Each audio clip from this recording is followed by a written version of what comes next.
Welcome to health सीजीओ electronic technology, जिसको उर्दू ज़बान में बिजली की मदद से चलने वाली मशीनी आलात कहा जाता है।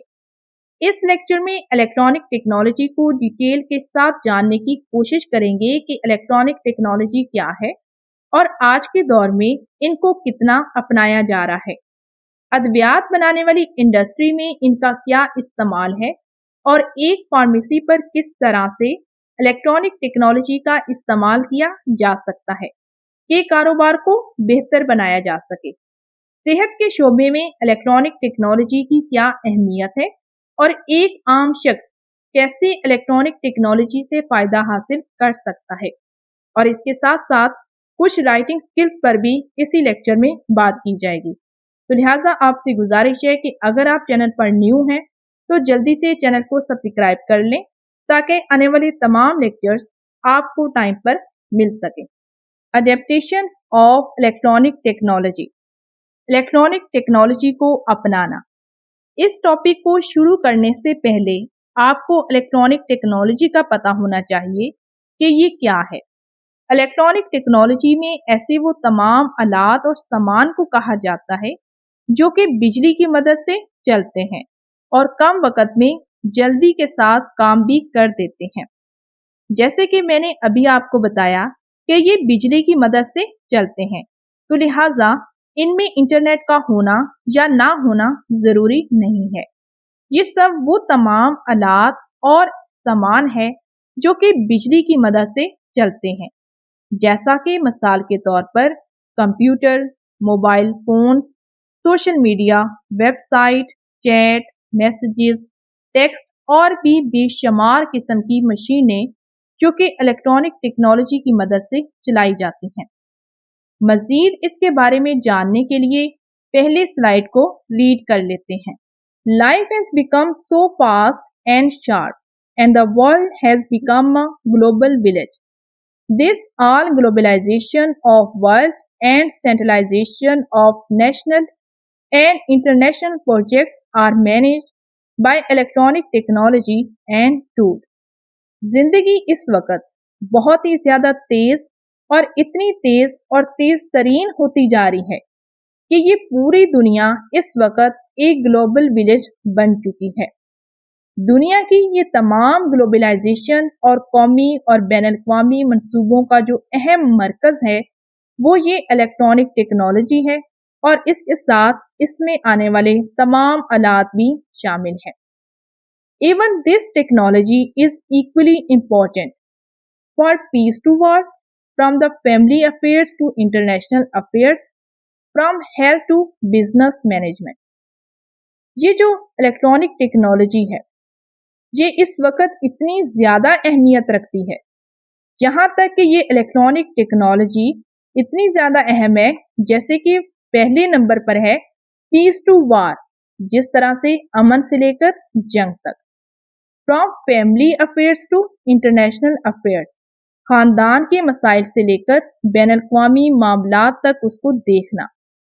और तीसरे नंबर पर है from health to the business management, सेहत से लेकर कारोबारी मामलात तक, यानी कि सेहत का इलाज करना, सेहत को देखना और उसके साथ साथ इसी को अपना कारोबार भी बना लेना। ये सब इलेक्ट्रॉनिक टेक्नोलॉजी में इंतहाई इक्वली अहमियत रखने वाली चीज़ें हैं। Yesterday a calculator was known a big invention, while today it's just a very much basic tool or object for primary students to a very small business. अगर हम कल की बात करें, यानी कि कल वाले दौर की बात करें, आज से ज़्यादा नहीं 20 या 22 साल पहले की बात करें, तो कैलकुलेटर को एक बहुत बड़ी इजाद समझा जाता था। और आज के दौर में अगर देखा जाए तो ये कैलकुलेटर एक छोटा सा आला बन चुका है जो कि किसी भी प्राइमरी क्लास के तुलबा के लिए एक बहुत ही छोटे कारोबार के लिए एक बहुत ही बुनियादी टूल या फिर चीज़ है जिसको बच्चे छोटी सी चीज़ों का हिसाब किताब करने के लिए इस्तेमाल करते हैं। लेकिन अगर हम थोड़ा सा और बात करें इसके ऊपर, तो इलेक्ट्रॉनिक टेक्नोलॉजी के दौर के अंदर ये जो कैलकुलेटर हैं इनको आप मोबाइल फ़ोन्स का हिस्सा बना दिया गया है। लिहाजा अब ये मार्केट में भी आपको इतनी आसानी के साथ नहीं मिलेंगे, क्योंकि ये पुराने दौर की इजाद थी और आज के दौर में हर एक मोबाइल फ़ोन के अंदर ये कैलकुलेटर मौजूद है। Use of electronic technology in pharmaceutical industry. अद्वियात बनाने वाली फैक्ट्रियों में इलेक्ट्रॉनिक टेक्नोलॉजी का इस्तेमाल। The use of electronic technology is widely spread in pharmaceutical industry. Electronic tools and equipments are used in every department from receipt of raw material up till the product is finished. अद्वियात बनाने वाली फैक्ट्रियों में electronic technology का इस्तेमाल दिन ब दिन बढ़ता ही चला जा रहा है। फार्मास्यूटिकल इंडस्ट्री के हर एक डिपार्टमेंट में इलेक्ट्रॉनिक टेक्नोलॉजी का इस्तेमाल किया जा रहा है। फार्मास्यूटिकल इंडस्ट्री में आने वाले तमाम डिपार्टमेंट्स जैसे कि प्रोडक्शन डिपार्टमेंट, जहां पर अद्वियात को तैयार किया जाता है, खाम माल से अद्वियात को तैयार करना, ये प्रोडक्शन डिपार्टमेंट होता है और इसमें भी आज के दौर में इलेक्ट्रॉनिक टेक्नोलॉजी का बहुत ज़्यादा इस्तेमाल किया जा रहा है। दूसरा डिपार्टमेंट होता है quality control and quality assurance department और इस डिपार्टमेंट में अद्वियात को खाम माल से लेकर उनकी मुकम्मल तैयारी तक उनका चेक करना, उनका मायना करना, तज्जिया करना होता है और क्वालिटी कंट्रोल में भी सबसे ज़्यादा इलेक्ट्रॉनिक टेक्नोलॉजी का ही इस्तेमाल किया जा रहा है। इसके अलावा भी अगर बात की जाए तो warehouse, filling and packing, इन तमाम डिपार्टमेंट्स में भी इलेक्ट्रॉनिक टेक्नोलॉजी यानी कि मशीनों का इस्तेमाल किया जा रहा है ताकि अद्वियात को अच्छी तरह से चेक किया जाए, उनके अंदर मौजूद तमाम नाखालिसपन और उनकी क्वालिटीज़ को चेक किया जाए और पैकिंग को भी आसान किया जा सके। और आखिर में जो एडमिनिस्ट्रेशन डिपार्टमेंट होता है, जहां पर हिसाब किताब का अमल होता है, तो इस डिपार्टमेंट में इलेक्ट्रॉनिक टेक्नोलॉजी जैसे कि कंप्यूटर सबसे ज़्यादा इस्तेमाल किया जाता है। तो लिहाजा हमें ये सारी चीज़ें क्लियर हो चुकी हैं कि इलेक्ट्रॉनिक टेक्नोलॉजी का इस्तेमाल फार्मास्यूटिकल इंडस्ट्री में दिन ब दिन बढ़ता ही चला जा रहा है और इसके हर एक हिस्से के अंदर इलेक्ट्रॉनिक टेक्नोलॉजी का इस्तेमाल हो रहा है, चाहे आप अद्वियात को यानी कि खाम माल से लेकर अद्वियात की मुकम्मल तैयारी तक जितने भी प्रोसेस होते हैं, सब में ही इलेक्ट्रॉनिक टेक्नोलॉजी का इस्तेमाल हो रहा है। Electronic technology used in each process of manufacturing of a product. Electronic technology का इस्तेमाल किसी भी फार्मास्यूटिकल इंडस्ट्री के अंदर शुरू से लेकर यानी कि रॉ माल से लेकर अद्वियात को बनाने तक और अद्वियात के बनाने के तमाम प्रोसेस तक, यानी कि अगर आप टैबलेट बना रहे हैं, कैप्सूल बना रहे हैं, इंजेक्शन बना रहे हैं या फिर दवाई की कोई भी शक्ल बना रहे हैं, तो तमाम मैन्युफैक्चरिंग प्रोसेस के अंदर इलेक्ट्रॉनिक टेक्नोलॉजी का इस्तेमाल किया जा रहा है। जैसे कि साथ में लगी तस्वीर में आप लोग वाज़िया तौर पर देख सकते हो, इस तस्वीर में फार्मास्यूटिकल इंडस्ट्री में काम करने वाली जो फार्मासिस्ट हैं, वो मैन्युफैक्चरिंग सेक्शन के अंदर खड़ी हैं और वो अंदाज़ा लगा रही हैं कि कितना रॉ मटेरियल इस्तेमाल करना है और उसके बाद सेकंड प्रोसेस क्या होगा, थर्ड क्या होगा। उन्होंने ये तमाम चीज़ें शुरू में ही मशीन को समझा दी हैं और उसके बाद जब वो रॉ मटेरियल इसके अंदर डाल देंगी तो ये मशीनें दी जाने वाली इंस्ट्रक्शंस को फॉलो करेंगी और स्टेप वाइज इंसानों की तरह ही काम करेंगी।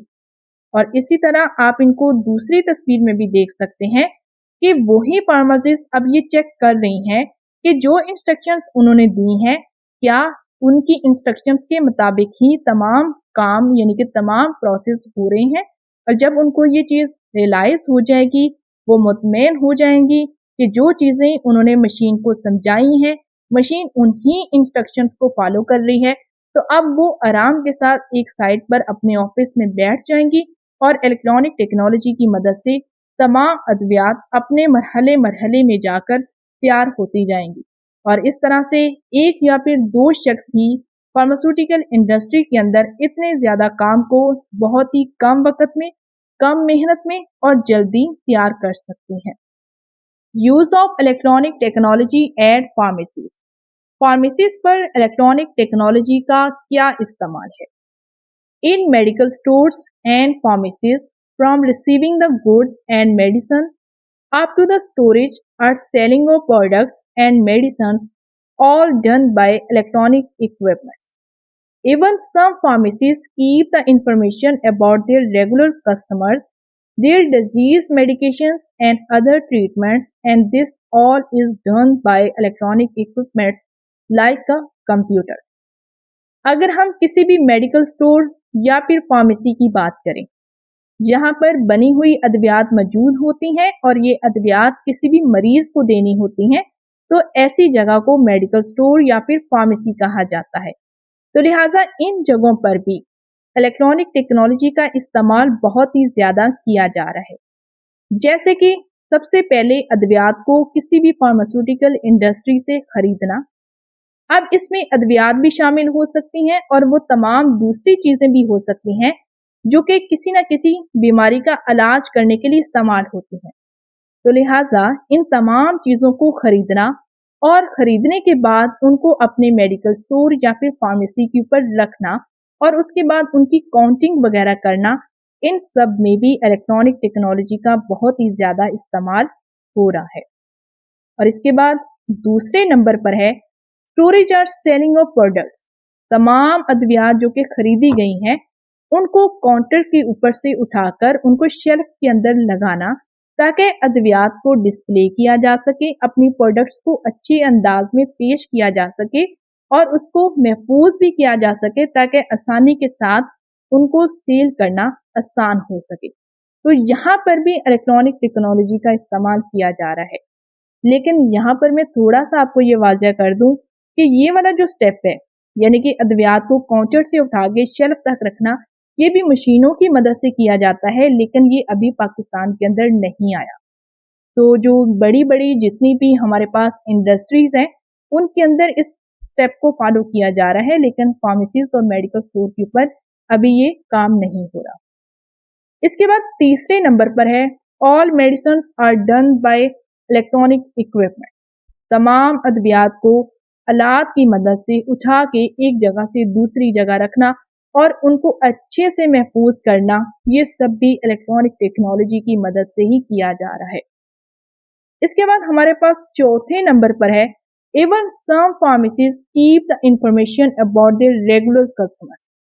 कुछ हमारे पास ऐसी बड़ी भी फार्मेसीज मौजूद हैं जहां पर वो फार्मेसीज अपने रेगुलर जो उनके क्लाइंट्स हैं, रेगुलर जो उनके पेशेंट्स हैं जो कि रोज़ाना की बुनियाद के ऊपर या महीने में या हफ्ते में उनके पास विजिट करते हैं, तो ऐसी फार्मेसीज अपने इन तमाम रेगुलर क्लाइंट्स का डेटा भी अपने पास महफूज रखती हैं। अब ये जो फार्मेसीज हैं ये कौन से डेटा अपने कस्टमर्स का अपने पास रखती हैं, ये उनकी बीमारी से मुतल्लिका यानी कि डिजीज मेडिकेशन, कि कौन से शख्स को कौन सी बीमारी है और उसकी बीमारी के लिए कौन सी अद्वियात इस्तेमाल की जाती हैं, इस तरह का डेटा वो अपने पास महफूज रखती हैं ताकि आने वाले वक्त में अगर उस मरीज को दोबारा से दवाई की ज़रूरत हो तो इस सूरत में वो अपने पेशेंट्स के लिए पहले से ही अद्वियात का बंदोबस्त करके रखें। और अगर वो दवाई मौजूद नहीं है तो उसका नेमुल बदल क्या है और उस बीमारी के लिए और कौन सा इलाज बेहतर है, ये सब डेटा भी फार्मेसीज अपने पास महफूज रखती हैं। तो लिहाजा ये जो तमाम चीज़ें हैं ये सब स्टेप्स भी इलेक्ट्रॉनिक इक्विपमेंट्स की मदद से, जैसे कि कंप्यूटर हो गया, उसकी मदद से ये सब काम किए जाते हैं और तमाम मालूमात अपने मरीजों से मुतल्लिका लंबे अरसे तक महफूज रखी जाती हैं ताकि जो क्लाइंट्स हैं वो उनका ट्रस्ट बिल्ड हो सके और कम वक्त के अंदर अच्छा काम भी किया जा सके। जहाँ पर मेरा उन तमाम स्टूडेंट से सवाल है जिनकी अपनी फार्मेसीज हैं या फिर वो किसी भी मेडिकल स्टोर या फार्मेसी पर काम करते हैं, तो आपने मुझे और जितने भी दूसरे मेंबर्स हैं उनको ये बताना है कि क्या आपकी फार्मेसीज पर और आपके मेडिकल स्टोर के ऊपर कोई इलेक्ट्रॉनिक टेक्नोलॉजी से काम लिया जा रहा है। अगर लिया जा रहा है तो वो किस सूरत में लिया जा रहा है, कि क्या सिर्फ आप लोग कंप्यूटर का इस्तेमाल कर रहे हो या इसके अलावा भी कोई और इलेक्ट्रॉनिक टेक्नोलॉजी का यूज़ हो रहा है, और उस इलेक्ट्रॉनिक टेक्नोलॉजी का नाम आप लोगों ने लाजमी हमारे साथ शेयर करना है ताकि जो दूसरे मेंबर्स हैं वो भी आपकी इस इंफॉर्मेशन से फ़ायदा हासिल कर सकें। Use of technologies in health, सेहत के शोबे में इलेक्ट्रॉनिक टेक्नोलॉजी का इस्तेमाल। use of technology in different departments of health. For example, thermometer, X-ray, MRI, hospitals and laboratories. And even on pharmacies, use of electronic goods such as computer are widely used in health profession. अगर हम सेहत के शोबे के अंदर electronic technology की बात करें तो इस वक्त सेहत के मुख्तलिफ तरह के जितने भी डिपार्टमेंट्स हैं उन सब में इलेक्ट्रॉनिक टेक्नोलॉजी का इस्तेमाल बहुत ही ज़्यादा किया जा रहा है। लेकिन यहाँ पर हम चंद एक का जिक्र करेंगे जैसे कि थर्मामीटर, और इसकी मदद से किसी भी शख्स का बुखार चेक किया जाता है। एक्स-रे, ये असल में वो इमेज होता है जो कि किसी भी इंसान की बीमारी के बारे में बताता है। जैसे कि मिसाल के तौर पर किसी भी शख्स की हड्डी का टूट जाना, और अगर हड्डी टूट जाए तो इस सूरत में उसका एक्सरे करके ये देखा जाता है कि हड्डी कहाँ पर, कैसे और कितनी टूटी है। MRI, मैग्नेटिक रेजोनेंस इमेजिंग, जैसे कि आपको साथ में लगी तस्वीर में MRI मशीन दिखाई गई है। इस मशीन की मदद से किसी भी शख्स का बारीकी के साथ जायजा लिया जाता है कि अगर किसी भी शख्स का कोई खुलिया या इसके अलावा कोई भी ऐसा प्रोसेस जो कि आंख से या एक्सरे या किसी और चीज से नजर नहीं आ सकता तो उसको MRI से देखा जाता है। हॉस्पिटल्स एंड लेबोरेटरीज, इन सब में भी इलेक्ट्रॉनिक टेक्नोलॉजी का इस्तेमाल बहुत ही ज्यादा हो रहा है। और हत्ता कि यहाँ तक बात की जाए तो अस्पतालों के अंदर मौजूद जो फार्मेसीज होती हैं वहाँ पर भी इलेक्ट्रॉनिक टेक्नोलॉजी का इस्तेमाल बहुत ही ज़्यादा दिन ब दिन बढ़ता जा रहा है। यहाँ तक कि सेहत के शोबे के अंदर कंप्यूटर का जो इस्तेमाल है वो दिन ब दिन मज़ीद तरक्की करता जा रहा है और इससे बहुत ज़्यादा इंसानी सेहत का ख्याल रखना आसान हो गया है। एडॉप्शन फॉर इंडिविजुअलाइज्ड नीड्स, एक आम शख्स की ज़रूरियात और उस पर उस शख्स का इख्तियार। This means how a health care provider will adjust, tailor his communication skill or methodology according to the individual people reaching him as well of the people assessing him and would not have the same literary rate, mental caliber or mental status. इसका मतलब असल में ये है कि किस तरह से सेहत के शोबे में काम करने वाला जो शख्स है, जैसे कि हेल्थ केयर प्रोवाइडर के अंदर हमारे पाकिस्तान के अंदर जैसे डॉक्टर है, कैसे वो डॉक्टर अपनी अच्छी बातचीत और मुख्तलिफ तरीक़ेकार को अपनाते हुए एक आम शख्स तक वो रसाई हासिल कर सकता है, और कैसे लोग यानी कि आम जो शख्स होता है वो कैसे उस डॉक्टर तक पहुंच सकता है, क्योंकि हर कोई शख्स तो पढ़ा लिखा नहीं होता और हर एक शख्स का मेंटल कैलिबर भी एक जैसा नहीं होता और मेंटल स्टेटस भी उनका एक जैसा नहीं होता। तो लिहाजा किस तरह से कोई भी शख्स डॉक्टर तक या फिर कोई भी डॉक्टर किसी भी मरीज तक कैसे पहुंच सकता है, तो जाहिर सी बात है कि आज का जो दौर है वो है इलेक्ट्रॉनिक टेक्नोलॉजी का दौर। तो लिहाजा कोई भी जो शख्स होता है अगर उसको किसी भी डॉक्टर तक पहुंच रखनी है तो वो पहले उसको सर्च करेगा, लेकिन अगर कोई शख्स इतना पढ़ा लिखा नहीं है और डॉक्टर को ज़्यादा क्लाइंट्स की ज़रूरत है तो लिहाजा वो एडवर्टाइजमेंट करेगा, वो TV media, social media, internet media का सहारा लेगा और यूं इस तरह से वो शख्स यानी कि जो डॉक्टर है वो अपनी अच्छी कम्युनिकेशन अपने अच्छे तरीक़ेकार से बहुत ज़्यादा सारे लोगों को अपनी तरफ राग़िब करेगा। So one must take care and assess the situation and adjust him according to the make the communication process better and more effective. लिहाजा इन सब चीज़ों के अंदर क्या आ रहा है कि किसी भी शख्स का अच्छे से ख्याल रखना, उसके तमाम सिचुएशंस, उसके हालात को अच्छे से अंदाज़ा लगाना, एक अच्छी बातचीत करना और पुरअसर बातचीत करना, ये सब चीज़ें किसी भी शख्स की अहम ज़रूरियात के अंदर शामिल है। Some patients visiting the healthcare provider may need a moral or psychological support, so the physician or pharmacist shall boost their morale and avoid any state of hopelessness being achieved by their mind. कुछ ऐसे मरीज भी होते हैं जो कि सेहत के बारे में बहुत ज़्यादा कॉन्शियस होते हैं यानी कि कुछ हमारे पास ऐसे भी मरीज होते हैं जो कि किसी भी डॉक्टर की क्लिनिक को सिर्फ और सिर्फ जो है वो इसलिए विजिट करते हैं कि उनको इखलाकी तौर पे असल में ज़रूरत होती है, उनको नफ्सियात के वो मरीज होते हैं और उनको नफ्सियाती मसाइल को हल करने की ज़रूरत होती है।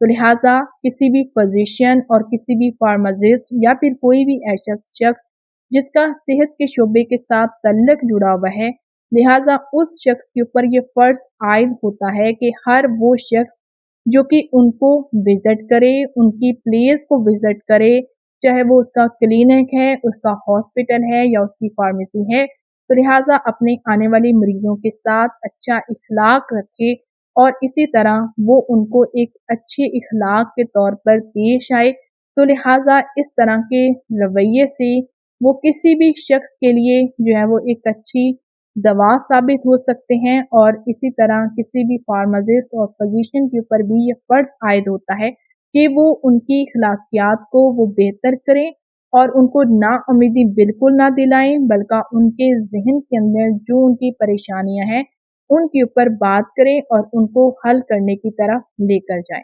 यानी कि अगर किसी मरीज का कोई नफ्सियाती मसला है तो वो बातचीत करने से हल हो सकता है। इस लेक्चर का दूसरा अहम टॉपिक है फंडामेंटल राइटिंग स्किल्स, यानी कि बेहतरीन लिखाई के लिए कौन सी महारत होती है और अहम और बुनियादी महारतें क्या हैं। ये सब जानने के लिए पहले स्लाइड को रीड कर लेते हैं। Basic writing skills are essential not just in school and the workplace, but in everyday life and interactions as well. एक अच्छी लिखाई और एक अच्छी लिखाई के अंदर महारत रखना, ये सब चीज़ें ना सिर्फ स्कूल लाइफ के अंदर ज़रूरी थी, बल्कि ये चीज़ें हर उस जगह पर ज़रूरी हैं जहाँ पर आप काम कर रहे हैं या फिर आपकी रोज़ाना की जो ज़िंदगी है वहाँ पर भी इनका इस्तेमाल है और हर एक शख्स का दूसरे शख्स के साथ जो तल्लक है वहाँ पर भी आपकी राइटिंग स्किल इंतहाई ज़रूरी है। It can be difficult to master these skills, especially when they are not introduced and practices from an early age.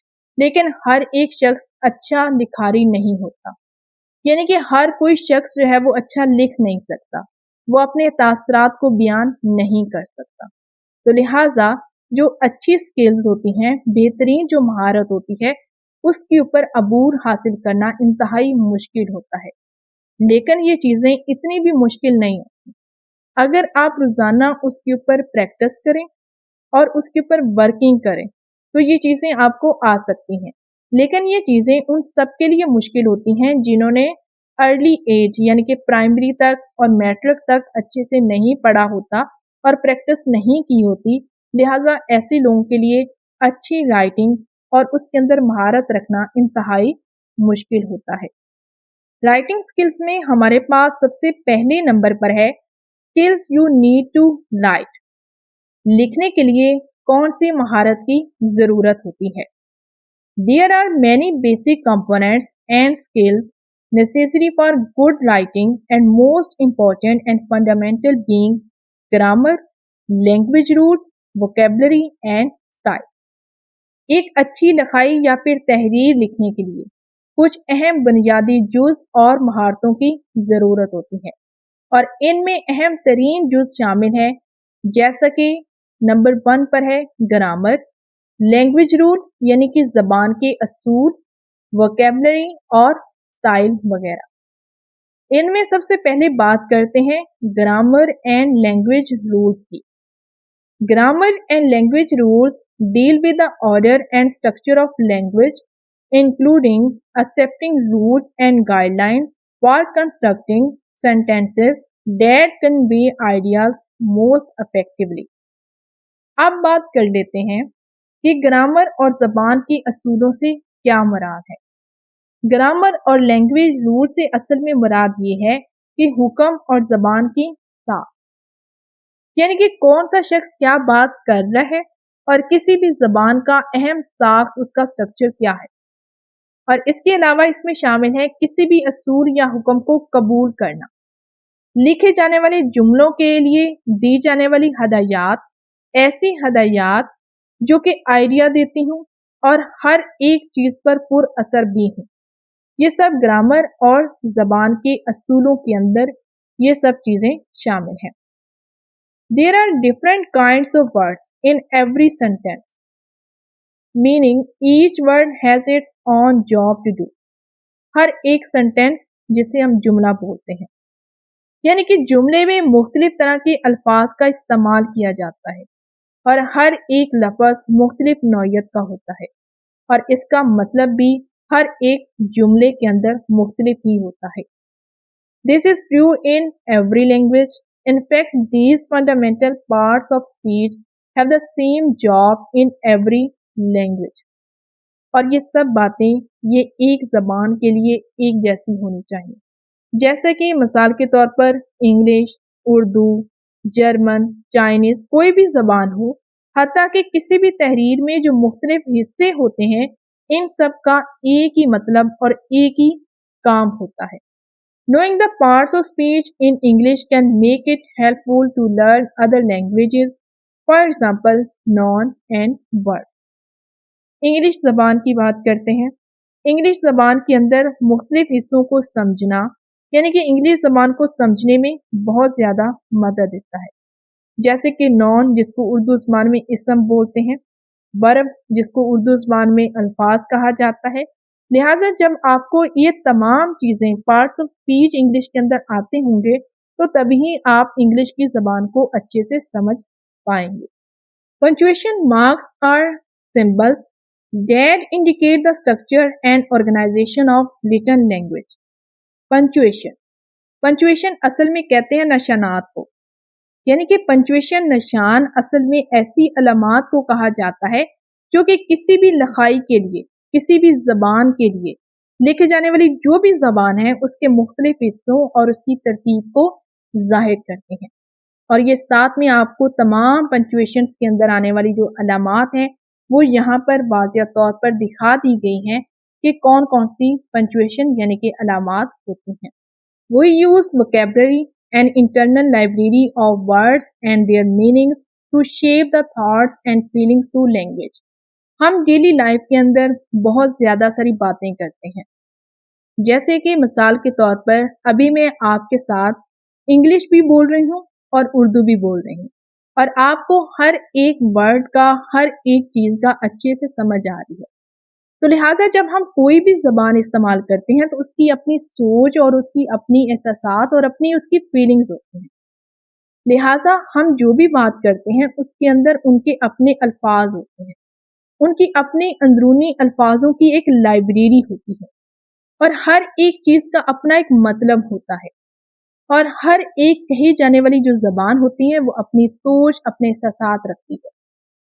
अब जैसे कि फॉर एग्जांपल हम यहाँ पे पंक्चुएशन की बात कर रहे हैं, यहाँ पर हमने यहाँ से लेके यहाँ तक जो लाइन पढ़ी है इसके अंदर आप लोग देख सकते हो कि यहाँ पे एक पंक्चुएशन का इस्तेमाल किया गया है, उसके बाद एक यहाँ पर भी किया गया है और आखिर में भी किया गया है। अब ये सब चीज़ें किस चीज़ को जाहिर कर रही हैं, थोड़ा सा आपने यहाँ पर समझने की कोशिश करनी है। सबसे पहले कहा गया है वी यूज वोकैबुलरी और आगे एक सेमीकोलन लगा दिया गया है, यानी कि जिसको हम कॉमा भी कह सकते हैं। यहाँ पर उसने ये कहा है कि वी यूज वोकैबुलरी, कि हम जो है वो वोकैबुलरी का इस्तेमाल करते हैं। उसकी बात यहाँ पे मुकम्मल हुई है और इसी बात को वो आगे मुकम्मल करने के लिए मजीद कुछ और भी कहना चाहता है। चलिए उसकी भी आगे बात सुनते हैं। An internal library of words and there meaning, कि जो भी हम लिखते हैं उसके अंदर जो मुख्तलिफ तरह के अल्फाज होते हैं उनकी अपनी लाइब्रेरी और उनका अपना एक मतलब होता है। अब ये चीज़ जो उसने दरमियान में ये जो पंक्चुएशन लगाई है वो किस चीज़ को जाहिर करती है कि जो लाइन पहले बोली गई है और जो लाइन बाद में बोली गई है दोनों का आपस में एक गहरा तल्लक है। अब इसी चीज़ को उसने आगे भी बयान किया, to shape the thoughts and feeling into languages, यानी कि आप जो सोचते हैं, आप जो महसूस करते हैं उनको आप एक शक्ल देना चाहते हैं, तो उसके लिए आपको ज़बान आना ज़रूरी है। और यहीं पे उसकी बात मुकम्मल हो गई है और उसने यहाँ पे फुल स्टॉप लगा दिया है। लिहाजा अब आपको यहाँ पे ये सारी चीज़ें क्लियर हो चुकी हैं کہ अगर आपने कोई भी ज़बान बोलनी है, कोई भी ज़बान समझनी है, तो उसके अंदर उसको समझने के लिए कुछ अहम चीज़ों का भी आना ज़रूरी है। Vocabulary constantly expands as a person learns and communicates. Vocabulary जो होती है वो हर एक शख्स को अपनी बढ़ानी चाहिए। चाहे आप उर्दू सीख रहे हैं तो उसके अंदर भी आपको बहुत ज़्यादा सारे अच्छे अल्फाज का आना ज़रूरी है, और अगर आप इंग्लिश बोलना चाहते हैं और इंग्लिश सीखना चाहते हैं तो लिहाजा हर एक शख्स को दूसरे शख्स से बात करने के लिए, अपनी चीज़ों का इजहार करने के लिए, किसी को समझाने के लिए, हर एक चीज़ के लिए अच्छे अल्फाज का चुनाव करना ज़रूरी होता है। तो लिहाजा अपनी जो वोकैबुलरी है, अपने जो अल्फाज हैं, उनको डेली लाइफ के अंदर ऐड करना इंतहाई ज़रूरी होता है। इसके बाद बात कर लेते हैं स्टाइल्स की। Style is a person unique writing voice and tone and is used to help express individuality and communicate the desired ideas and concept to the reader in the most engaging and meaningful way possible. अब ये style क्या होता है? अगर तो आप किसी की बात सुन रहे हैं, जैसे कि आप मुझे सुन रहे हैं, तो आप मेरे इन अल्फाज से ही एक स्टाइल अपने ज़हन के अंदर एक इमेज जो है वो क्रिएट कर रहे हैं। जैसे ही मैं ऊंचा बोलूंगी तो आपके ज़हन के अंदर ये चीज़ हो जाएगी कि यहाँ पे कि हमने किसी चीज़ को फोकस करना है। और अगर आप कोई किताब पढ़ रहे हैं तो किताब लिखने वाला जो शख्स है उसने अपने अल्फाज का चुनाव इस तरह से किया है कि उन्हीं चुनाव से आपकी फीलिंग्स बदल रही हैं। तो जो स्टाइल होता है वो किसी भी लिखे जाने वाली चीज़ की आवाज़ होती है, उसका लहजा होता है, उस शख्स के तासरात को वो बयान करने में मदद देता है, उस शख्स के साथ बातचीत करने में मदद देता है। और हर एक स्टाइल के अंदर उसकी हर एक बात, उसकी मीनिंग्स, उसकी कहे जाने वाली सोच जो होती है वो छुपी हुई होती है। तो लिहाजा जहाँ लैंग्वेज ज़रूरी है वहाँ पर उसके साथ उसका स्टाइल भी इंतहाई ज़रूरी है कि कहाँ पर चीज़ों को जो है वो फोकस करवाना है, कहाँ पर चीज़ों को मध्यम रखना है, कहाँ पर चीज़ों को कैसे लेके चलना है, उनके तासरात, उनकी जो एहसासात होती हैं, उनको अल्फाज की मदद से और स्टाइल की मदद से बेहतर बनाया जा सकता है। इसके बाद दूसरे नंबर पर है basic steps to improve writing skills. लिखाई की महारत को बेहतर करने के लिए कुछ बुनियादी स्टेप या फिर मराहिल। Strong writing skills come from practice and determination. एक अच्छी और मजबूत जो लिखाई की महारत होती है वो प्रैक्टिस से ही आ सकती है, और इसके साथ उसको तवज्जो दी जाए तो वो मजीद बेहतर भी हो सकती है। No one is born an excellent writer. कोई भी शख्स पैदाइशी तौर पर लिखारी नहीं होता, और कोई भी शख्स पैदाइशी तौर पर एक अच्छा लिखारी नहीं हो सकता। Learning to be an excellent writer take a lot of time and practice. लिहाजा एक अच्छा लिखने वाला शख्स, जाहिर सी बात है, वो तभी एक अच्छा राइटर बनेगा जब वो चीज़ों को सीखेगा, जब वो चीज़ों को वक़्त देगा, जब वो इन तमाम चीज़ों के ऊपर प्रैक्टिस करेगा, तब ही कोई भी शख्स एक अच्छा राइटर बन सकता है। Anyone can be a good writer if they are determined enough. और अगर कोई भी शख्स एक अच्छा राइटर बनना चाहता है तो लिहाजा उसको तवज्जो देनी पड़ेगी, लिहाजा उसको टाइम देना पड़ेगा और उसको प्रैक्टिस भी करनी पड़ेगी। One easy way for practice grammar, vocabulary and punctuation skills is to be consult workbooks to improve the writing skills. अगर किसी भी शख्स को कोई ज़बान सीखनी है, जैसे कि मिसाल के तौर पर उसको इंग्लिश सीखनी है, तो लिहाजा उसका सबसे आसान तरीकाकार क्या है? उसका आसान तरीकाकार ये है कि वो सबसे पहले ग्रामर के ऊपर प्रैक्टिस करे, वो अपनी वोकेबलरी को बेहतर करे, मजीद अच्छे अल्फाज का चुनाव करे। उसके बाद वो पंक्चुएशंस के ऊपर महारत रखे कि कौन सी चीज़ को कहाँ पे रोकना है, किस चीज़ को आगे लेके चलना है, कंटिन्यू करना है तो कौन सी निशानी लगानी है, और अगर बात ख़त्म करनी है तो कौन सी निशानी लगानी है। तो लिहाजा वो इन अलामात के ऊपर भी तवज्जो दे और इन तमाम चीज़ों को एक अच्छी किताब से सीखे और रोजाना की बुनियाद के ऊपर इनके ऊपर महारत भी करे और इनके अंदर बेहतरी भी लेकर आने की कोशिश करे। Reading can also help in providing examples of solid polish writing with well developed voice and style. बार बार चीजों को पढ़ना ये आपकी राइटिंग के अंदर बहुत ज्यादा आपकी मदद कर सकती है।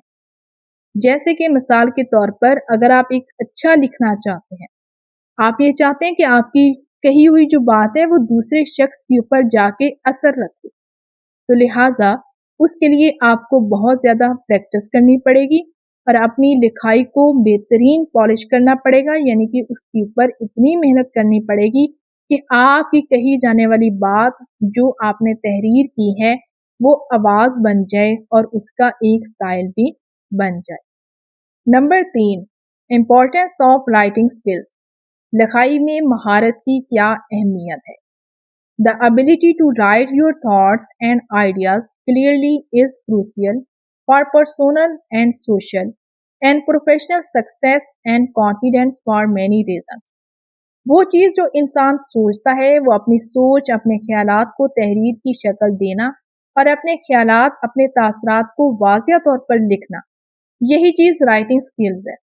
और इसकी मुख्तलिफ वजूहात हो सकती हैं, यानी कि कोई भी शख्स किस वजह से लिखता है, वो या तो अपनी आवाम या समाज के लिए लिखता है, या फिर वो इसमें कामयाबी हासिल करना चाहता है, या फिर वो इसमें कॉन्फिडेंट हासिल करना चाहता है। यानी कि इसकी मुख्तलिफ वजूहात हो सकती हैं जिसकी बिना पर कोई भी शख्स लिखने वाला बन सकता है। Writing help you express yourself by encouraging you to find out the right words for feelings and ideas that might seem intangible otherwise। जो राइटर होता है यानी कि जो शख्स जो लिखने वाला होता है वो अपने तासरात को खुद बयान करता है और उसके जो तासरात होते हैं, उसके जो अल्फाज होते हैं, उसकी जो फीलिंग्स होती हैं, वो सब उसके सही अगर अल्फाज होंगे तो वो एक तासरात बयान करेंगे। उसकी कहे जाने वाली जो बात है वो एक आइडिया रखेगी, एक ख्याल रखेगी जो कि वो दूसरे शख्स को देना चाहता है। It also enhances your ability to understand your own ideas and explain them to others more effectively by making them visible and permanent। लिहाजा अगर आप एक अच्छी राइटिंग के अंदर काबिल होना चाहते हैं तो आपको अपने मुख्तलिफ तरह के जो आइडियाज़ हैं उनको पहले समझना होगा, फिर उनको एक्सप्लेन करना होगा और उसके बाद आपको इस बात के ऊपर सोचना होगा कि जो चीज़ आप सोच रहे हैं, जो आपकी फीलिंग्स हैं, आपके एहसास हैं, वो कैसे आप किसी भी दूसरे शख्स तक पहुंचा सकते हैं और दूसरे शख्स तक वो कैसे पुरअसर हो सकती हैं कि वो शख्स आपकी इन अल्फाज को ना सिर्फ पढ़े बल्कि उनको यूं लगे कि जैसे वो अपनी आंख से उस चीज़ को देख रहा है और अपनी आंख से उस चीज़ को महसूस कर रहा है। तो लिहाजा ये सब चीज़ें राइटिंग स्किल्स के लिए इंतहाई ज़रूरी हैं। यहाँ पर हमारा ये लेक्चर मुकम्मल हो गया है। उम्मीद है आपको इस लेक्चर की भी अच्छे से समझ आ गई होगी। लेकिन अगर किसी स्टूडेंट का कोई भी क्वेश्चन है तो वो कमेंट सेक्शन में पूछ सकता है।